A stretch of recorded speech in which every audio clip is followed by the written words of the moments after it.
Hello အားလုံးပဲမင်္ဂလာပါရှင်ဇင်မီ vlog ကနေကြိုဆိုလိုက်ပါတယ်ရန်ကုန်လေဆိပ်ကနေညနေ4နာရီခွဲအချိန်မှာစပြီးတော့ထွက်ခွာပါတယ်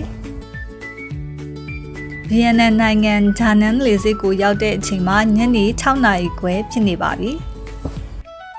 ကြာချိန်ကတော့2နာရီနီးပါးကြာတာပေါ့နော်ရောက်တဲ့နေ့ကတော့နောက်ကျနေပြီဖြစ်တဲ့အတွက်အနားယူလိုက်ပါတယ်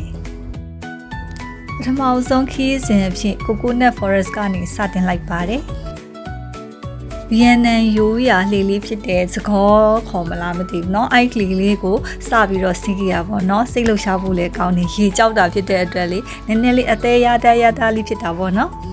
အမှန်တိုင်းပြောရရင်Coconut Forest ဆိုတော့အုံတော်တွေကိုသွားမယ်လို့မှတ်နေတာအမှန်တကယ်ကြတော့လေတကယ်တမ်းသွားရတာကြတော့ဒီဓနိတော်တွေကိုသွားရတာပေါ့နော်ဓနိပင်တွေတစ်ပတ်တစ်ချက်မှရှိတယ်မြစ်ကြောင်းတိုင်းသွားရတာပျော်ဖို့လည်းကောင်းပါတယ်ဓာတ်ပုံတွေလည်းအများကြီးရိုက်ခဲ့ပါတယ်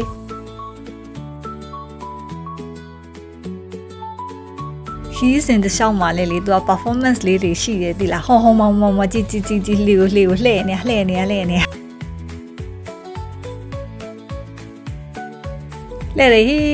လေသူကတော့မသိဘူးကိုကတော့ကြည်နဲ့အသေးရတာပြောနေနဲ့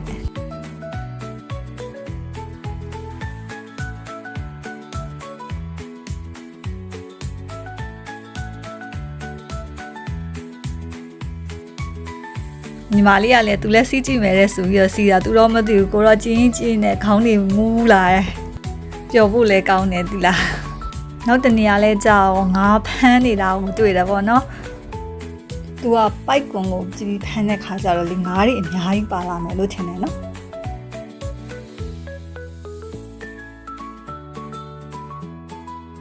ကိုလည်းစိတ်ဝင်စားနဲ့ကြည်နေရပေါ့နော်သူငါးဖမ်းတာဘလောက်များငါးတွေပါလာမလဲပေါ့ကြည်နေရနောက်ဆုံးလဲကြာခေါငါးတွေတကောင်မှမတွေ့ရအောင်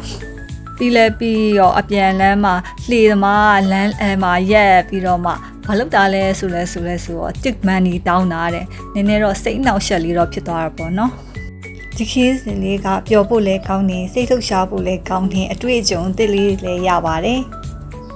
အသစ်တွေကိုသင်ပေးမှာဖြစ်တဲ့အတွက်ဇင်မီ vlog channel လေးကို subscribe လေးလုပ်ထားပြီးကြပါเนาะအားလုံးကိုကျေးဇူးများကြီးတင်ပါတယ် see you next time bye bye